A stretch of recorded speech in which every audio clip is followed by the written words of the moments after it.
Boa tarde a todos os psicólogos aqui presentes, boa tarde aos psicólogos que estão aí conectados, aos estudantes que nos acompanham nesse evento que a gente está chamando de grupo temático, e hoje a gente vai fazer o grupo temático da saúde. Meu nome é Ana Lopes, eu sou conselheira do Conselho Regional de Psicologia. Eu estou aqui acompanhada por conselheiros que fazem parte do grupo temático da saúde que vai acontecer aqui hoje, que é a conselheira Joyce Justo, que é a conselheira Aline Arioli.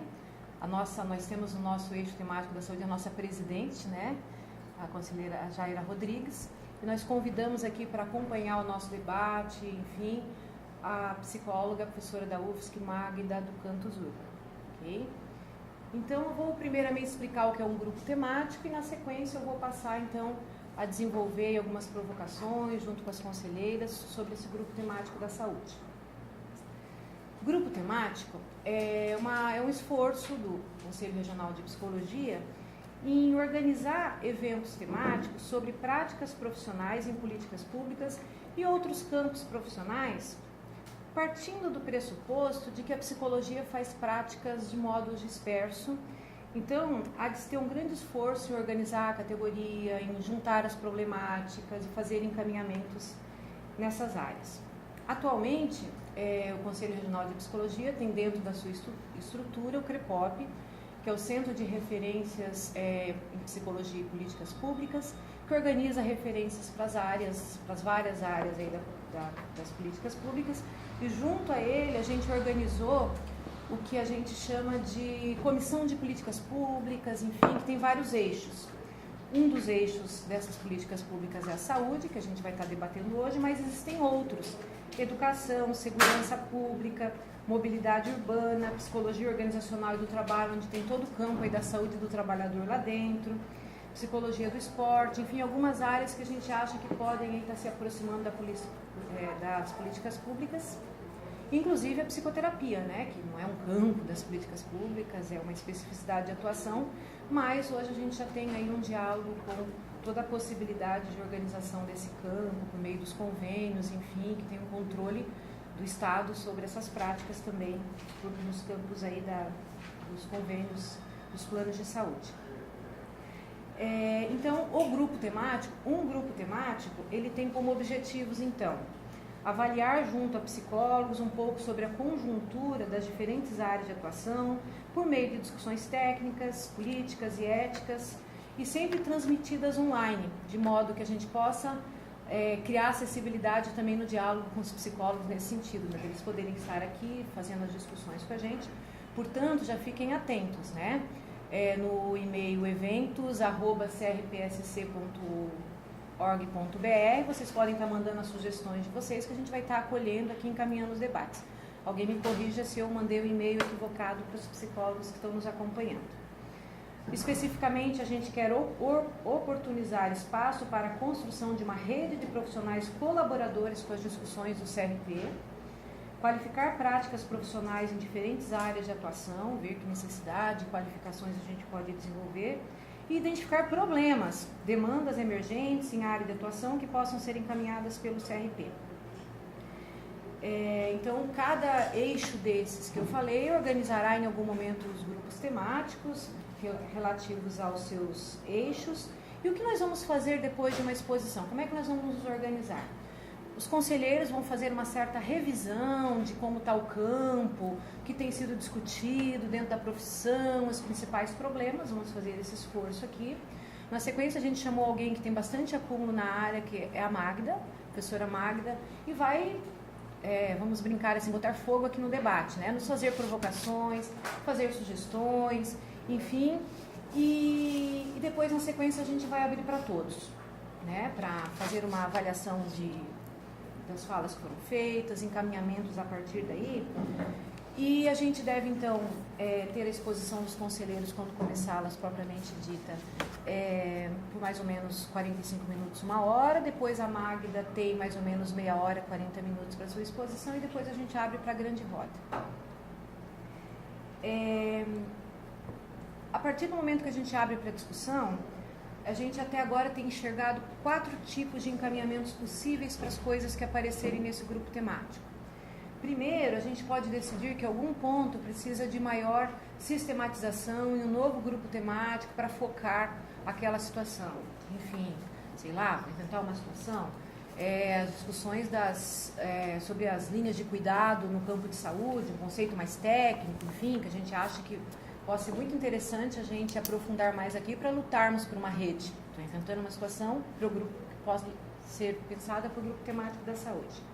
Então, primeiro tipo de encaminhamento, discussões a serem aprofundadas em outros grupos temáticos, encaminhamentos para decisões nacionais, pode ser que a gente chegue aqui a avaliar que seja necessário algum tipo de resolução a ser pensado por todo o sistema no país, porque a psicologia no Brasil é una. Um outro tipo de encaminhamento pode ser a organização de orientações coletivas por parte do CRP12, a Comissão de Orientação e Fiscalização ficar atenta a alguma situação específica e a gente ter isso como encaminhamento. E por último, né, a gente está partindo do princípio que a saúde é um direito, então a gente pode pensar aqui, a partir das coisas que a gente vem a discutir, sobre necessidades de encaminhamentos para o Ministério Público, para a Comissão de Direitos Humanos, enfim, como que a gente vai dialogar aí com os setores que são alinhados à perspectiva de direitos. Então, essa é a tarefa que temos nessas 3 horas, sejam bem-vindos e nos ajudar a compor esse trabalho que é grande. Então, vamos passar diretamente ao que é o grupo temático. Então, nesse momento, estou aqui iniciando o grupo temático da saúde, apesar de já ter me referido a ele. A ideia é que os grupos temáticos na área da educação, enfim, nós temos um cronograma, ele deve acontecer daqui a 1 mês ou daqui a 40 dias. Outros grupos temáticos serão chamados, fiquem atentos aí ao serviço de comunicação do CRP. O evento temático da saúde, então, iniciando ele mais diretamente, ele parte do pressuposto de que a gente tem avanços no campo da saúde no Brasil, quando a saúde foi considerada como um direito, a partir da Constituição de 88, mas no plano da lei é condição o oferecimento de uma saúde que seja integral, mas no plano das práticas, o que a gente vê é a subjetividade, ou seja, a dimensão psíquica das pessoas, fortemente considerada nos contextos de saúde, apenas quando relativa a um quadro extremo, a uma psicopatologia bem instalada. É assim que a gente costuma pensar a dimensão psíquica das pessoas no campo da saúde, né? E no campo das práticas ainda, uma outra problemática que faz a gente encaminhar esse grupo temático é que, apesar dos esforços em contrário, inclusive incluindo aí o controle social, enfim, a possibilidade de participarmos das políticas públicas nos conselhos de saúde, fica evidente que o campo mostra-se balizado pela dicotomia entre o modelo médico e integral, no qual saúde mental e atenção psicossocial não alcança a amplitude do que seja saúde. Mais à frente a gente vai falar um pouco, existe uma certa delimitação aí da gente por conta dos conceitos de atenção psicossocial e saúde mental, onde a gente acaba não dando conta do que seja o cuidado integral. Então, assim, a gente sabe que o campo da saúde é um campo muito vasto. Na verdade, acho que hoje talvez a gente fale muito mais especificamente do campo saúde mesmo, mas a perspectiva de saúde é maior do que o campo. Talvez depois a Magda pode nos ajudar a debater isso, mas a gente pode fazer perspectivas de saúde em muitos outros campos que não seja no serviço instalado da saúde. A gente sabe que a gente optou por um debate bastante grande, mas quem sabe seja o esforço de um reconhecimento dos problemas do campo. Então a gente intitulou como debate aqui das trajetórias da organização da profissão na saúde mental, atenção psicossocial e integralidade. Que coisas são essas? Que espaços são estes? Quais as conquistas que já temos, né? Não estamos parados, mas quais os desafios que temos à frente? Tentando trilhar um pouco assim, consideração da subjetividade, um pouco dos espaços de trabalho, reconhecimento da sociedade para essas práticas e como que a profissão vem se organizando para esse campo, ok? Então, feito aqui o que me foi pedido para cuidar enquanto gestão, enquanto apresentação do grupo temático, eu vou à tarefa que me cabe aqui, que é iniciar aqui as provocações, né? Falando um pouco, então, no campo da saúde, pensando o campo da saúde, sobre a ideia da consideração da subjetividade nas práticas da saúde. Temão, difícil, complexo, mas na plenária do CRP2, a gente vem pensando muitas vezes sobre qual subjetividade se fala, sobre como essa subjetividade de fato é considerada nas práticas em geral, e hoje a gente está puxando esse debate para pensar subjetividade e saúde. Então, penso que a minha tarefa aqui seja a de fazer um exercício dessa possibilidade, dessas várias possibilidades da consideração do que seja subjetivo. E eu estou falando aqui de subjetivo, eu vou chamar assim de matéria-prima, né, da psicologia. Não é exclusiva do psicólogo, mas é fundamental, né? Não é só psicólogo que lida com a dimensão subjetiva, mas ela é fundamental que nós entendamos do que estamos falando. E eu diria que subjetividade a gente está tratando dela partindo do princípio de haver um certo consenso, né? Mas se a gente for para as várias perspectivas teóricas, podem estar chamando de subjetividade de sentido, de simbólico, enfim, a gente tem vários termos aí na psicologia, mas a gente está chamando aqui de subjetividade. Então, a minha tarefa então, é fazer algumas provocações a partir disso, são provocações mesmo, não querendo dar conta do todo do recado que eu acho que diz respeito aí, para depois chamar vocês para o debate. Então, primeiro, sobre a subjetividade propriamente dita, né? Então, nesse esforço de diálogo sobre o campo da saúde, eu vou iniciar por alguns questionamentos e vou perguntar diretamente, qual consideração da subjetividade é possível no setor saúde? Que é aquilo que eu já falei lá atrás, né? Desafio dizer que a gente não tem uma subjetividade considerada no setor saúde. Eu vou olhar lá aquele conceito simples, que todos nós nos aproximamos dele muito frequentemente no início da formação, que é o Dana Bock, que é aquele conceito para quem subjetividade é relativa ao mundo construído internamente pelo sujeito a partir do externo, das suas relações sociais, suas vivências no mundo, e de sua constituição biológica também conta, e é também fonte de suas manifestações afetivas e comportamentais. E depois também vou olhar o conceito do professor da USP, do Leon Kroschik, para quem subjetividade é resultado das circunstâncias sociais ao mesmo tempo de um projeto implícito no desenvolvimento da nossa civilização, que também requer que, para a superação dessas condições concretas, o indivíduo se assenhore delas, ou seja dono do seu destino. Então, ele também coloca a ideia de subjetividade como a pessoa, a partir da sua condição subjetiva, dessa relação toda, enfim, forma seu mundo externo, tudo externo, essa subjetividade o tempo todo em interação, enfim, transformando o ambiente. Os conceitos colocados por eles nos ajudam a pensar assim, complexo esse negócio de subjetividade. Eu sou professora, eu costumo dizer para os alunos, é muito difícil formar psicólogos que dirá circular, entender, enfim, essa dimensão da subjetividade, mas eu tenho certeza que ela move montanhas, né? A dimensão subjetiva de pessoas que dirá de grupos. E elas permitem problematizações sobre isso que eu perguntei acerca de qual subjetividade é considerada no setor saúde. Sobre a possibilidade de essa ser considerada em toto, junto ao setor saúde, mas de ela ser considerada de fato, e o que é mais difícil, o nosso trabalho no setor de saúde, se a gente consegue acessar, lidar com subjetividades, pensando que ao lidar com a sua subjetividade, eu esteja trabalhando com você de modo que você seja veículo de transformação social. Então, eu estou perguntando para nós, os contextos de saúde, se isso é possível, se os espaços, se as condições, se os projetos que desenvolvemos, se o modo como vimos trabalhando tem tornado possível lidar com a subjetividade desta monta, né? No qual os nossos conceitos, enfim, consideram. Né? Então, eu vou me abster aqui de falar de problemas do quão é difícil formar psicólogos, eu acabei de falar, né? Porque envolve, né, isso é uma ideia do professor José Leon, né, envolve, sim, uma formação aprofundada em filosofia, sociologia e outros tipos de arte, e artes, né, como literatura, enfim.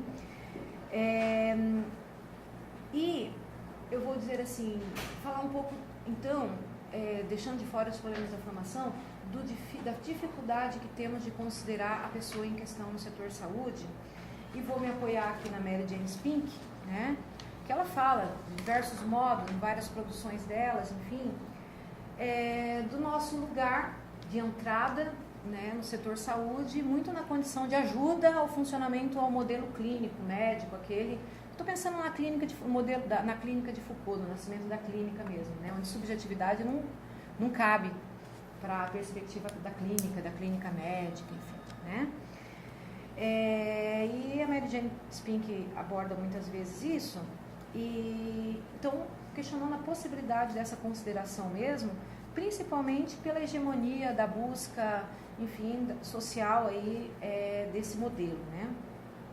E aí, essa subjetividade, estando num contexto de saúde onde há esta predominância, né, do corpo quieto, imóvel, que pode ser até anestesiado, vamos dizer assim, que é mais fácil para a hegemonia de um outro modelo, né, e não um modelo que considere esse todo. Então, por conta disso, a gente poderia pensar assim, né, a gente tem efeitos disso nas práticas nossas, né?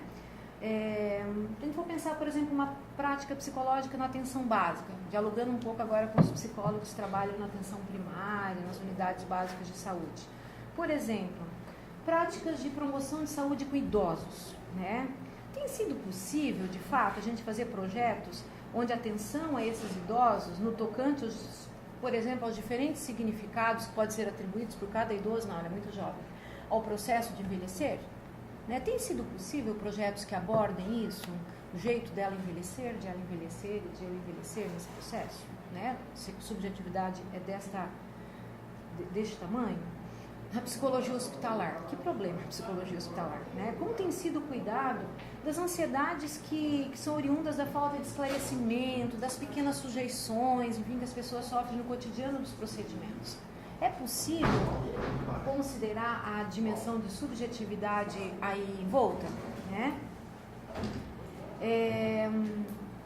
No trabalho especializado, conversando agora com os profissionais que trabalham no nível especializado, nos CAPs, por exemplo, tem sido possível a atenção subjetiva aos processos de inclusão como, de fato, um recurso subjetivo para tratamento, ou seja, a gente defender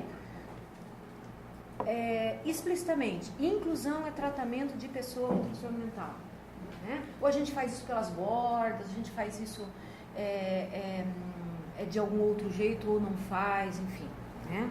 Então, eu coloquei esses questionamentos para iniciar, então, dizendo, né, uma primeira proposição, assim, de que isso requer investimentos, né, por parte da gente, nós psicólogos, em fazer compreender a subjetividade envolvida no processo de trabalho junto às pessoas atendidas. Às vezes eu costumo pensar assim, o quão a gente tem junto à pessoa atendida a compreensão dela do que seja a sua dimensão subjetiva. É possível, no espaço de trabalho, se eu estou fazendo algum tipo de intervenção, enfim, eu fazer essa discussão com a pessoa que eu atendo? É possível? Ou a gente não tem conseguido isso? Aí eu queria fazer aqui uma ressalva, que é importante, que o trabalho com a subjetividade não quer dizer a negação do corpo, que o corpo pode ter suas urgências quando ele bate no contexto hospitalar, no contexto da atenção básica, enfim, né? Essa defesa toda da subjetividade que eu estou fazendo, eu não estou negando o corpo, mas eu queria dizer assim lembrar que não há nada no corpo que não esteja no subjetivo, né? Assim, rápido e simples assim, né? Pegando um pouco aí dessa consideração, acho que a gente poderia dizer assim que há sim uma consideração do corpo em questão, seu processo de desenvolvimento, as falhas no seu processo de desenvolvimento, corpo, né? Mas ao mesmo tempo há que se ter atenção às considerações culturais que o sujeito constitui sobre esse próprio corpo, ou seja, o corpo não se dá sem a integridade dos processos emocionais, simbólicos, enfim, não tem corpo. Não tem corpo de quem está nos assistindo, de quem esteja aqui, se não houver toda uma constituição subjetiva. Acho que isso a gente pode depois jogar para o debate, poder pensar em um pouco mais. Aí eu penso que a gente pode dizer assim, que a psicologia brasileira, ela já produziu muito sobre o que seja a relação entre compromisso social e subjetividade, né? Compromisso social enquanto como uma prática potencializadora de que as pessoas têm interferência no seu social. Gostaria de insistir nisso, né? Tudo isso que eu estou falando aqui de subjetividade, enquanto um espaço onde a gente tem acesso à possibilidade dessa pessoa ser desenvolver algum tipo de interferência na sua condição social, né? A subjetividade é esse espaço. O compromisso social seria o compromisso com isso. Não é compromisso com pessoas com menos dinheiro, enfim. Compromisso social é a ideia de a gente fazer projetos de intervenção que ajude, que dimensione com as pessoas a sua capacidade de interferir no social, né? Acho que essa é uma ideia que a gente precisa exercitar sempre, porque quase sempre a gente é muito facilmente capturado por ideias assistencialistas, enfim, a gente acha que é sair ajudando as pessoas, enfim, né? Então, é mais complicado do que ajudar pessoas a ideia de compromisso social. Então, daí eu trago um primeiro questionamento, e como aqui é um grupo temático, eu sou aqui, tenho aqui liberdade de fazer propostas, e vou fazer um questionamento, depois vocês também juntem os seus, né? Precisamos produzir projetos que deixem clara essa subjetividade para as pessoas, para além da retórica, né? Porque às vezes a gente não consegue nos nossos projetos explicitar qual a dimensão subjetiva envolvida e onde a gente quer chegar com aquele tipo de interferência. No setor saúde, a gente consegue isso, né? Precisamos refletir mais junto às gestoras e usuários do serviço a subjetividade em questão nas práticas? O quanto temos conseguido isso? E se não conseguimos, vamos nos organizar para isso? Vamos ver o jeito de fazer isso? Enfim. Então, passado esse primeiro momento onde eu me propus aí fazer essas primeiras provocações da subjetividade, eu recortei aqui duas dimensões. Uma primeira mais histórica, sobre a saúde, e a outra mais organizativa, atual, sobre saúde, para falar assim, a história tem efeito na subjetividade, o modo como o sistema se organiza também tem efeito na subjetividade. Provocações. É bom esse lugar, né? Depois quero ver a gente resolver os problemas. Mas assim, todos nós aprendemos lá nas nossas disciplinas de saúde, a saúde com as suas várias possibilidades de ocorrer nos espaços sociais, né? Em diferentes sociedades, em passos largos, sem querer dar conta de todas as sociedades, né? Se fosse só ocidental já seria uma grande dificuldade, que dirá lá os orientais. Mas a saúde já foi considerada aqui para nós ocidentais como bênção divina, a gente aprendeu isso, né? Quando saúde era um destino conferido por Deus.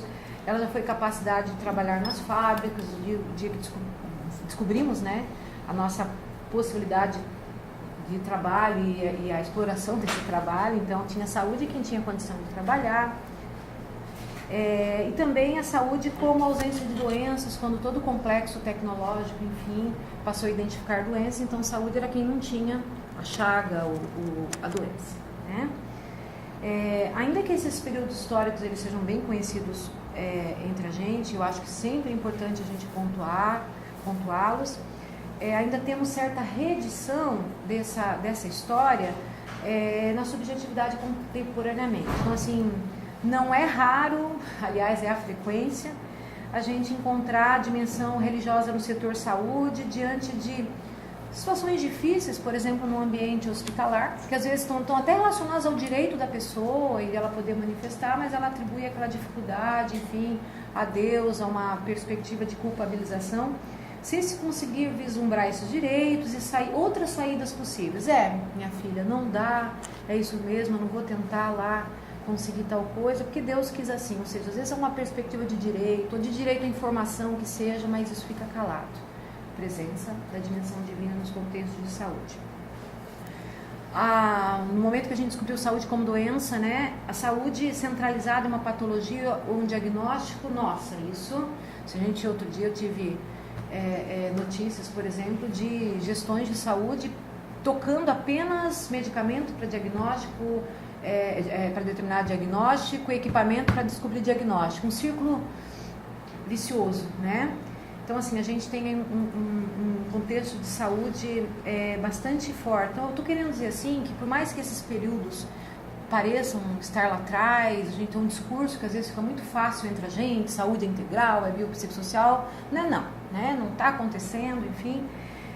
Um exemplo que eu dou, se alguém quiser se envolver e se emocionar mais com isso, é um filme chamado Caminho de Luz. Caminho é o nome de uma menina, mas parece caminho, né? Onde é surpreendente a força do modelo do diagnóstico da doença junto com a dimensão religiosa. É impressionante, um filme espanhol que vale a pena assistir, que mostra essa força e nos sensibiliza para a força dos procedimentos aliados à religião. E a gente chega à conclusão que o câncer mata, sim, mas às vezes determinados procedimentos, se funcionasse numa outra direcionamento, poderiam fazer vida, enfim, se olhássemos mais para eles e como eles afetam a dimensão subjetiva. O cuidado talvez viesse... Costumo dizer que no hospital, diante de tanto sofrimento, pequenos cuidados, às vezes eles são colocados ao público, né? Que eu acho que é uma coisa para a gente pensar na importância do cuidado. E aí, falei dos 3 períodos, aqueles que a gente bem conhece, mas eu quero falar de um terceiro. E que eu acho que esse nós psicólogos precisamos prestar mais atenção, que vou chamar aqui de o período da estatização do setor saúde. Vou falar aqui décadas de 40, 50, o pós-guerra, criação da Organização Mundial de Saúde, o welfare state, que é o momento em que os estados descobrem que para o seu desenvolvimento econômico é necessário cuidar da saúde das populações, porque afinal de contas, quando eu falando de estados, estou falando de estados ocidentais, né? E que após a Segunda Guerra Mundial, né, teve a descoberta, teve assim, a identificação de que era necessário que o mundo, que os estados fizessem gestões nas coisas e que essas gestões considerassem a dimensão, eles não falavam certamente de dimensão subjetiva, mas comportamental, enfim. A pessoa em questão. Até então era disciplina, exclusão, enfim, mas na década de 40, diante de todo o desenvolvimento tecnológico, se entende que era necessário agregar as pessoas, por exemplo, a psicologia organizacional e do trabalho, muitos teóricos da administração usam, né, e às vezes a gente, na psicologia organizacional do trabalho, repete aquela série de aves voando assim, né, todos temos que voar junto, então o comportamento das pessoas precisaria ser alinhado para o grande processo produtivo. Estou dizendo isso para nós da saúde também, não é só para os nossos colegas, né, da área do trabalho, enfim. Nós também somos chamados, convocados a partir da década de 40, a nos colocarmos aí num certo alinhamento e o Estado começa a investir no setor saúde e começa a ver uma certa preocupação nos cuidados com os corpos e algumas ideias de que as pessoas precisam ser mantidas vivas e para mantê-las vivas, quem sabe, precisa de algum tipo de intervenção nessa dimensão mais, vamos dizer, psíquica, enfim. E aí, estou dizendo isso para podermos pensar assim, os efeitos disso, né? Então, assim, o que a gente vê, acho que a Mary Jane Spink conta isso de vários modos, né? Mas o que a gente mais hoje, se a gente fosse fazer uma ideia da representação, psicólogos que entendem nesse tipo de pesquisa, sobre a palavra saúde, talvez o que viesse à nossa mente rapidamente seriam pessoas de branco, quase uma cruz vermelha, espaços, fichas, quem sabe, filas, quem sabe controle sobre o corpo. A palavra saúde hoje, o desafio a gente poder pensar um pouco, ela está mais relacionada a isso do que de fato outras coisas. As pessoas até podem pensar, quem sabe um grupo de caminhada, mas a ideia de saúde hoje ela está bastante colocada para a gente como algo de controle, enfim. E aí, acho que a gente tem alguns questionamentos para fazer sobre... A gente tem sido convocado, se sente convocado a ser psicólogo e trabalhar nas políticas públicas. Nós mesmos, né, do Sistema Conselho, talvez tivesse alguém aqui do sindicato, ia nos dizer assim, é um setor que mais contrata psicólogos hoje, mas estamos entrando nesse espaço. De que modo, né? Pergunta. E aí, queria juntar a isso o fato de que projetos desenvolvemos nesse espaço. E aí vem uma outra consideração que eu queria fazer, que é que mais recentemente, né, a gente pode lembrar assim que a gente entrou nesses espaços bem localizadamente nas ações de saúde mental. Quem sabe num hospital psiquiátrico, num ambulatório de saúde mental que tem inventado, pré-reforma psiquiátrica. Todos nós conhecemos a história da psicologia hospitalar, lá, aqueles hospitais enormes que construíram em São Paulo e chamaram psicólogos, esses tais profissionais talvez tinham algum poder de acalmar as pessoas. Nem consigo falar esse termo, acalmar. Sai acalmar. De modo que a gente foi entrando como quem cuidava da coisa da saúde mental, bem circunscritos, e isso não é uma compreensão minha, do Costa Rosa, né, um estudioso aí da discussão da atenção psicossocial, ele vai dizer assim, um certo tipo de deixam entrar autorização que nos diferenciava do médico, então não os atrapalharia, enfim, modelos. Você fica com o seu modelo, eu fico com o meu. Mas entramos, né? É claro que depois desse processo vieram todas as nossas possibilidades de entrada por meio dos espaços que estão sendo criados no SUS. Eu não vou me ater a ele, talvez alguém possa depois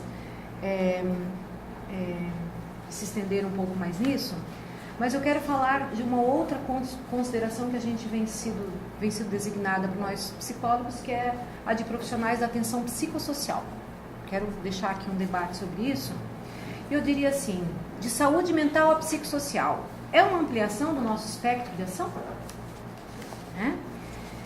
Eu diria assim, que se a gente for nos termos psicossocial, talvez possa ser, gente, pode ser o pulo do gato, né? Psicossocial, se eu falei antes, né, e vou repetir de novo, né? Certo? O homem, inclusive o seu corpo, é apenas aquilo que ele consegue nomear psiquicamente, né? Então, se a gente pensar que o ser humano é, antes de mais nada, ele se forma culturalmente por aquilo que seja da ordem social e como ele organiza isso, enfim, vamos aí para as nossas teorias explicar psiquicamente, a gente poderia dizer, nossa, de fato, é uma ampliação do nosso espectro de ação, né? Mas parece que isso não basta, né? Parece que o psicossocial ainda é uma delimitação. Exemplo disso é o recente decreto 7.508, que é a lei mais importante da saúde depois da lei 8080, que ela organiza o que chamamos de rede de atenção psicossocial. E queria respostas aqui, né? As redes de atenção psicossocial decretadas em 2011 pela presidente Dilma, no início de 2012, tem uma série de portarias querendo dar conta dessa atenção psicossocial, mas voltada para pessoas dependentes de crack e pessoas com transtorno mental. Há uma comissão de psicossocial, é isso, né? Então, temos equívocos aí que a gente precisa pensar, né? Então, a reflexão que eu quero fazer, o psicossocial pode parecer ganhos, do ponto de vista epistemológico, podemos ir para o debate, parece um ganho. Mas do ponto de vista da construção da política é delimitação. Ou seja, ganhamos uns espaços a mais do que na época que trabalhávamos nos NAPs, que antecederam os CAPs. Ganhamos uns espaços a mais porque estamos nos NASFs, que é o Núcleo de Atenção e Saúde da Família, dentro da atenção básica. Mas ainda circunscritos entramos quando é necessário, quando aquele Estado, que também está querendo cuidar da coisa psíquica, nos deixa entrar, consegue fazer políticos, ter algum tipo de pressão, e isso entra na agenda de prioridades. Acho que é isso que a gente precisa dizer aqui. Então, a ideia de atenção psicossocial é sim, precisa sim, acho que a gente ganhou muito sim, com a luta pelos direitos das pessoas com transtornos mentais que têm a sua história de exclusão. Está aqui posto, assim, precisamos continuar nessa luta. Mas acho que é o momento da gente entender rede de atenção psicossocial, eu estou falando da saúde, mas sei que ela é intersetorial, ela precisa se relacionar com outras. No desafio de gestão, inclusive, para que a gente pense rede de atenção psicossocial como circulação nos espaços de saúde. Aquilo lá, né, vou aqui falar dos autores que eles falam melhor que eu. A gente está longe, a gente não tem ainda um serviço dignamente instalado, como que o Emerson Merri lá, o mineiro, né, que discute muito bem saúde pública e indica como trabalho vivo, com base no vínculo, na escuta, comunicação e responsabilização, com cuidado integral, condutor da prática. E muito mais distante está a possibilidade de ser instalada uma linha de cuidado. Tem pessoas hoje tendo alta de hospital geral, com algum luto, uma perda, uma parte, um órgão, enfim, risco de suicídio, a gente não tem para onde encaminhar. Florianópolis não tem um serviço aberto para atenção à pessoa com transtorno mental, enfim, nesse momento. Estou enganada? Tem 24 horas? Não temos. Então, sim, quer dizer, o Estado administrará isso na medida em que entender que deverá cuidar e não na perspectiva da lei. Já estou terminando, mas eu queria dizer assim que essa é uma provocação, né? Então, para fechar, eu deixo a pergunta aqui para depois a gente ir para o debate, que é uma pergunta, né? Estão claras para os psicólogos, né? Tá clara essa abrangência do que pode vir a ser psicossocial? ou psicossocial, ou seja, no meu trabalho, eu sei que aquilo é psicossocial, é perspectivar o cuidado, que isso tem que ter uma rede, enfim. Ou psicossocial está relacionado mais a uma delimitação feita, colocada para mim, eu me contento com ela, enfim, privilegiando o modelo médico. Ai, que bom que me chamam de psicossocial, aí eu não tenho que me relacionar com os efeitos do modelo, enfim. Quais esforços podem ser empreendidos no sentido de se ter organizado os psicólogos, a categoria, em face de potencializar esse momento histórico no campo da saúde? A gente está num momento histórico importante. Assim, as redes de atenção psicossocial estão aí, explicitamente estão voltadas.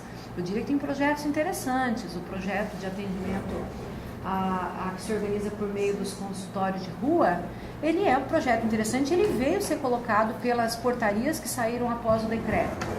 São interessantes, sim, são importantes, devem ser conduzidos, encaminhados, enfim. Agora, a ideia de atenção psicossocial no contexto de saúde, a gente vai ficar circunscrito apenas às pessoas com transtornos mentais graves ou dependência química, ou linhas de cuidado, pensando cuidado integral, recepção de pessoas que saem, tem alta hospitalar na atenção básica para continuidade do cuidado, é uma coisa possível. É um desafio de gestão, tem uma complexidade aí, mas se nós psicólogos não entendermos disso, né, a gente não ajuda a construir essa ideia de atenção, rede de atenção psicossocial. Ela será construída a lures por outras pessoas e talvez com uma compreensão limitada do que seja psicossocial, na melhor das hipóteses, ou poderá não ser construída, a pior das hipóteses, com caráter limitado, talvez movido aí pela lógica da compaixão, enfim, das pessoas caindo no buraco dos serviços assistencialistas, né? E daí não promove nenhum tipo de autonomia, não acessa aquela dimensão da subjetividade com a qual nós psicólogos lidamos, que é de pessoa, subjetividade, com a dimensão da transformação da realidade, né? Então é isso, provocação inicial. Vou passar minhas colegas, a gente combinou aqui, né, as demais conselheiras, de a gente, cada um, enfocar um pouco, para depois a Magda vir consolidar o esquenta do debate. Ok? Passar para a conselheira Joyce, então. Bom, boa tarde, né, para todo mundo que está aqui, para todo mundo que está assistindo também.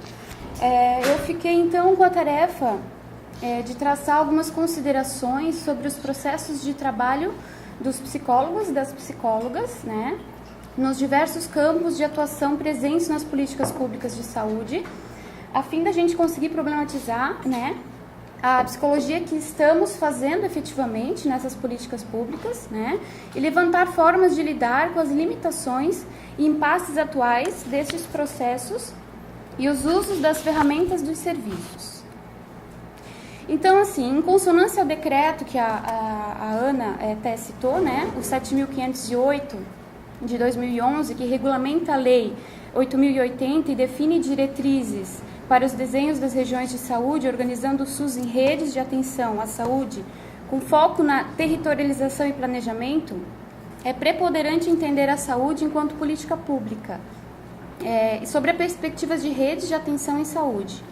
Nesse sentido, falaremos na atuação dos psicólogos, né, nos diversos pontos desta rede, se pautando também nas construções recentes das diretrizes para o funcionamento das redes de atenção psicossociais, né, instituídas pela Portaria 3.088, de 23 de dezembro de 2011. Então, pensar os elementos que permeiam os processos de trabalho dos psicólogos nas políticas de saúde suscita um conjunto de problemáticas que são comuns a vários outros pontos de atenção, né, da rede, já que são, e também em outros pontos de atuação dos psicólogos, como educação, né, já que estão no cerne de práticas históricas da profissão e revelam desafios que são comuns a outras áreas e até mesmo a outras profissões, né, e a sociedade em geral, citando, né, a desfragmentarização dos processos de trabalho, o quanto é importante a gente conseguir trabalhar de forma desfragmentada, né, o trabalho em equipe multiprofissional e a transdisciplinaridade. Então, citando alguns pontos de atuação dos psicólogos dessa rede, nesses pontos de atenção da rede, e essa atuação abrange os pontos, e eu vou citar assim alguns que são talvez os principais, né? unidades básicas de saúde, NASF e SFs, ambulatórios, né, equipe de consultório de rua, centros de convivência, centros de atenção psicossociais, os CAPs, né, nas suas diferentes modalidades, UPA 24 horas, hospitais, programas de saúde do trabalhador, programas de DST-AIDS, entre outros. Então, todas as questões, as problemáticas, que talvez eu não vou trazer todas, com certeza, mas todas as que eu vou tentar trazer aqui se referem a cada ponto de atuação, né? E talvez outros que talvez não estejam aqui, a gente pode até trazer através do debate mais tarde, né? Falando um pouco dos hospitais, né? Na direção daquilo que a Ana falou antes, né? Configuram-se espaços onde o psicólogo lida de forma direta e cotidiana com as implicações e os efeitos da centralidade no modelo médico, com os desafios de trabalhar em equipe, funcionar em rede num modelo centrado no saber médico, com suas resistências ao campo da subjetividade, a competitividade ou corporativismos, sendo o hospital uma instituição historicamente médica por excelência. As novas diretrizes para o funcionamento das redes de atenção psicossociais, as RAPs, que a Ana citou antes, né, vêm seguindo um trajeto já iniciado pela reforma sanitária e instituído pela necessidade emblemática de quebra do modelo médico hegemônico, que apesar dos avanços ainda está presente nos conceitos e concepções de saúde e doença, e principalmente nos processos de trabalho dos profissionais de saúde, incluindo os psicólogos. A fim de fomentar e enriquecer o debate logo mais, reproduzo aqui o artigo 2 da portaria de instituição da RAPS, que versa sobre as diretrizes para o seu funcionamento. Então, com o intuito da gente talvez até ter conhecimento, né, de algumas dessas diretrizes e até trazer isso que a Ana falou, o quão eles são inovadores ou limitados, né, em que eles são, né. Primeiro, as diretrizes, né. Respeito aos direitos humanos, garantindo a autonomia e a liberdade às pessoas. Promoção da equidade, reconhecendo os determinantes sociais da saúde. 3. Combate a estigmas e preconceitos. 4. Garantia do acesso e da qualidade dos serviços, ofertando cuidados integrais e assistência profissional, sob a lógica interdisciplinar. 5. Atenção humanizada e centrada nas necessidades das pessoas. 6. Diversidade das estratégias de cuidado. Desenvolvimento de atividades no território que favoreça a inclusão social com vistas à promoção de autonomia e ao exercício da cidadania. Desenvolvimento de estratégias de redução de danos. ênfase em serviços de base territorial e comunitária com participação e controle social dos usuários e de seus familiares. Organização dos serviços em rede de atenção à saúde regionalizada, com estabelecimento de ações intersetoriais para garantir a integralidade do cuidado. Promoção de estratégias de educação permanente.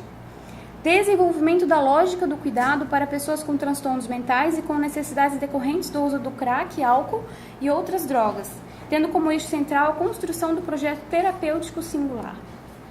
Seguindo a dimensão dos apontamentos feitos pela Ana, é salutar perceber que as diretrizes para a organização da RAPS, mesmo lançando desafios a serem conquistados, se referem preponderantemente em termos de atenção psicossocial, aos cuidados aos portadores de transtornos e aos usuários de álcool e outras drogas, em especial o crack, em atenção à grande demanda, atual.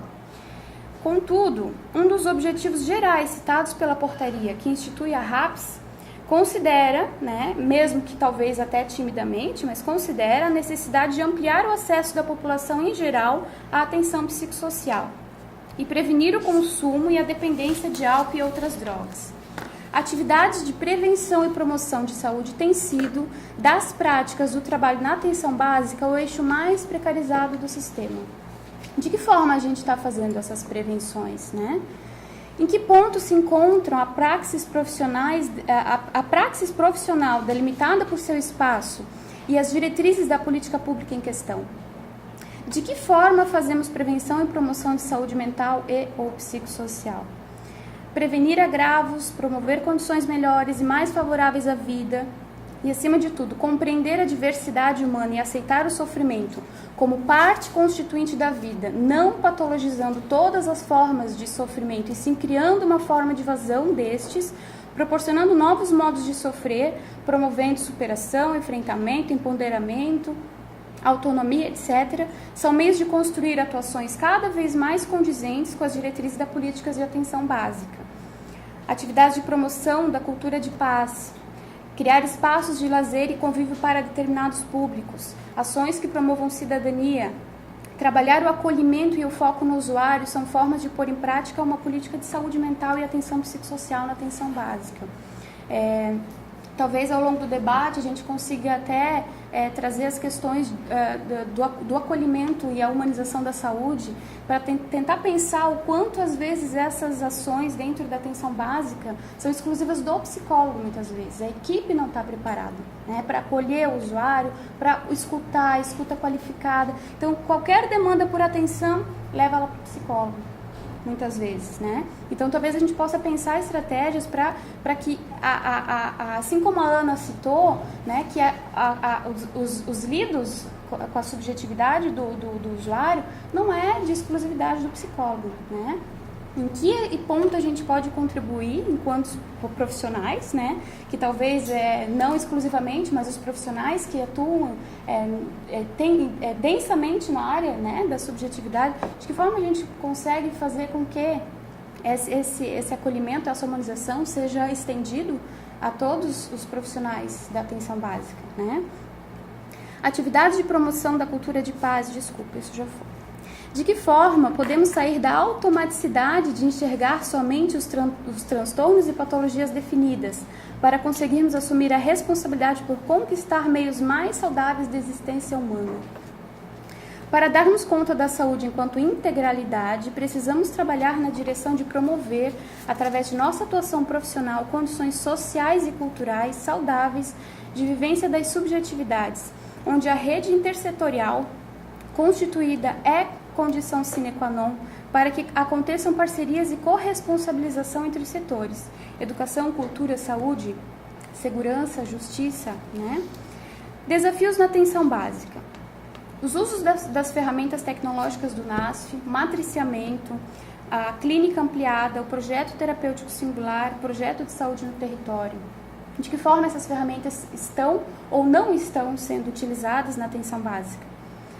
O estudo das condições culturais, né, e sociais do território é preponderante quando compreendemos que a atenção básica é tida como estruturante do sistema, ou seja, é através desse território e das demandas que vêm deste território que o sistema se organiza, né? Deve ser organizada segundo as demandas e necessidades apontadas no território. A atuação do psicólogo e das equipes de saúde tem considerado efetivamente as especificidades culturais, históricas, étnicas da população atendida para subsidiar o planejamento das ações? No que tange à atuação do psicólogo no NASF, são princípios estruturantes do trabalho em equipe, quebrando com a lógica tradicional de atendimento individualizado como parte fundante da identidade profissional do psicólogo. A atenção individualizada faz parte do arcabouço técnico do trabalho, mas não é a base dos processos de trabalho que deve ser a equipe. O CAPS serve de porta de entrada para situações específicas de sofrimento mental agudos e persistentes. É serviço substitutivo dos antigos hospitais psiquiátricos e manicomiais, né, que busca hoje o CAPS quebrar com antigos modelos de institucionalização da loucura, oferecendo acolhimento, cuidado e suporte, desde o momento de crise do usuário até a reconstrução dos seus laços com a vida, promovendo o acesso aos direitos e os exercícios do protagonismo dos sujeitos. De acordo com as referências técnicas para a atuação do psicólogo no CAPS, as referências do CREPOP, lançado em 2013, cuidar em liberdade pressupõe uma série de concepções éticas e teóricas que contemplam, entre outros, abandonar a posição de tutores dos loucos, a condição de agentes da ordem, eliminando espaços de isolamento e segregação. Então, alguns desafios da gestão cotidiana do trabalho no CAPS. Também, né, o trabalho em equipe, a atenção e cuidado integral ao sujeito, não só no momento de crise, né, acolhimento e referência, vínculo e corresponsabilidade pelo cuidado, participação do usuário na gestão do serviço e formação profissional. Então, eu quero aqui, para fechar, alguns questionamentos gerais para depois fomentar o nosso debate.